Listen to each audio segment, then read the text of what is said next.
Kaya bilib po ako sa mga Duterte. Lalo na si Mayor Basti. Pinasaringan niya po si Robert East Barbers. Alam, nakakahiya.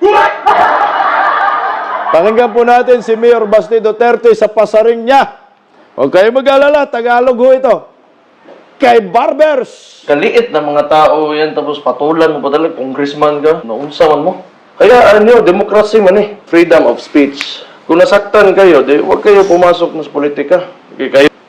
Kayo nga, dami nyo sinasabi, wala man kami nagreklamo. Pero kami may sabihin sa inyo, iiyak ka agad kayo. Klase mga tao kayo.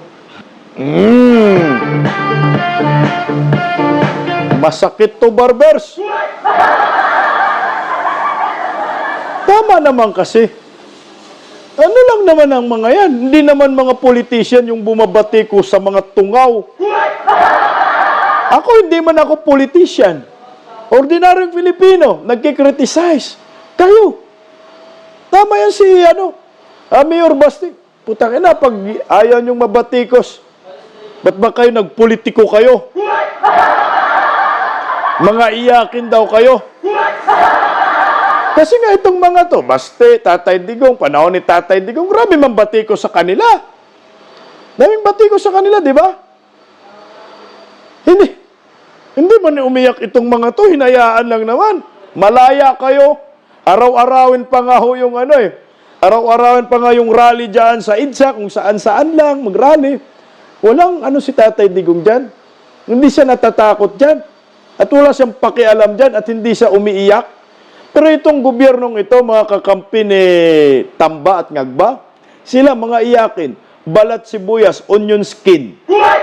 Hindi maganda sa politiko, tol, na hindi tumatanggap ng batikos, kritisismo.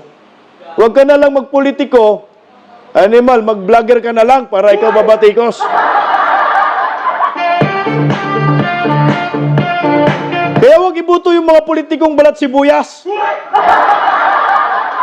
Lalo na yung mga barbers, patang balat sibuyas nyo. Kala mo naman perfecto. Tuloy, Mayor Basti, mga iyakin daw kayo. Actually, you are irrelevant. You have your own district to attend to. Yung mga allegations nyo sa mga tao na ito, it should end there. Huwag nyo na ipatawag doon sa Congress. Kasi may allegation naman kayo. And then let the people decide kung may makikinig sa inyo. Sa ginagawa nyo kasi, pinakita nyo lang na nakikinig talaga yung mga tao sa kanila because they're saying something of significance. Tama! Tingnan nyo guys, no? Ito na nga yung sinabi ko nga ho sa inyo, no? Na takot ho sila sa mga political vloggers, sa mga komento. Kasi bakit pinag-iinitan nila at nagsasayang ng panahon dyan sa TRICOM? In fact, ang daming pwedeng pag-usapan sa Kongreso na mga isyo na may pakinabang ang bawat Pilipino. Kagaya yung pagmahal ng mga bilihin. Diyos ko, hindi mapigilan, tuloy-tuloy, mandaya pa ang mga ugag. Sasabihin pa na nagmura ang mga bilihin, saan? Sabi ni Severo, mga guilty kasi mga ginagawa nila. Ayan, kung bakit sila maiyak magsalita ang taong bayan. Hindi kasi nila yan matanggap. Na meron talagang oposisyon. Meron talagang nag-criticize. At meron talagang tao na ayaw ho sa inyo. Tanggapin nyo ng buo yan. Kasi kasama yan sa pagiging ipalitiko ninyo, mga tungaw kayo. Tuloy po, Mayor Basti, Ay, salamat, Chard Antonio, sa pakulay. Kaya kayo, maghanap kayo ng paraan para pakinggan kayo ng tao. Hindi talaga yung pakinggan kasi there are, recorded footage of you doon sa panahon ni PRD. Iba yung statement mo. Ngayon, anti-drugs, anti-Duterte, pro-Duterte. Ngayon, wala ka kasing clear position. That's why people will not believe you. Mga, mga kiss-ass politicians kasi kayo. That's why. People who want to educate people, they want to, open up a discussion. That's, I think, it's been valid ever since. Ayaw na lang kasi na hindi kayo pinapakinggan, sila pinapakinggan. Kawawa naman kayo. Putangin na, kawawa daw kayo.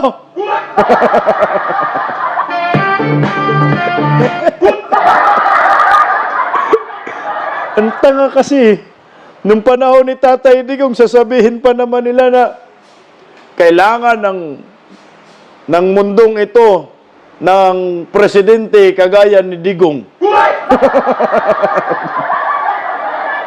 At maganda po ang ginagawa ni Digong sa pagkapangulo sa pagdeklara ng war on drugs. At sana ma-extend pa si Digong sa pagka-presidente. Buang talaga to si Barbers. Oh? Tapos, bagong termino na, bagong Pilipinas, panay ngiwi ang panga. Ay, si Digong walang kwentang war on drugs. Yung war on drugs, sablay. Maraming naapi. Oh. Maraming nagorgor. Yan yung walang paninindigan. Walang prinsipyo. Tama, Mayor Basti.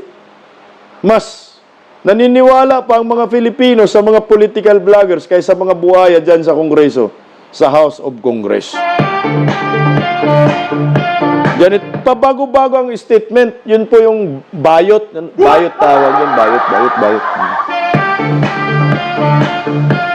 Dapat yung pinag-uusapan sa Kongreso, yung Boracay na animal. Ano ba yan? Bakit nagkaganyan yung Boracay ngayon?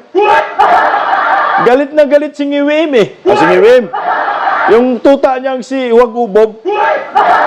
Galit na galit eh. Bakit daw? Hindi naman daw marumi yung Boracay. Ito oh. Bakit ganyan yung Boracay ngayon? Ang pangit na. Kaya mga bakasyonista, sa Siargao na kayo magbakasyon ah. Ganyan ba talaga sa Boracay? Tubig pa ba yan? Dagat pa ba yan?